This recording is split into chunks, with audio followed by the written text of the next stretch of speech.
चलित वर्ष प्रबल ग्रीष्म प्रवाह समय रे विभिन्न स्थान रे भयावह अग्निकांड घटुवा नजर को आसुछि। सही क्रम रे सुवर्णपुर जिला ओलुंडा थाना अंतर्गत साहाणीडीह ठारे थिबा श्री जगदम्बा नामक एक तेल फैक्ट्री रे घटिथिला भयंकर अग्निकांड। यह देखि फैक्ट्री रो कर्मचारी माने तुरंत बिनिका अग्निशम बाहिनी को खबर देइथिले।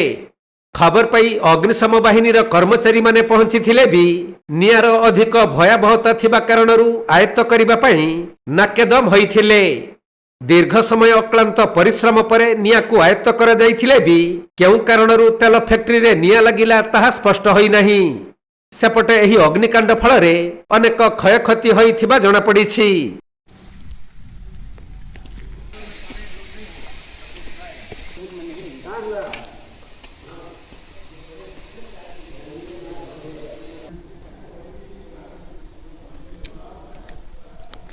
सुवर्णपुर जिला प्रतिनिधि पीतांबर महापात्र रिपोर्ट, कोणार्क लाइव।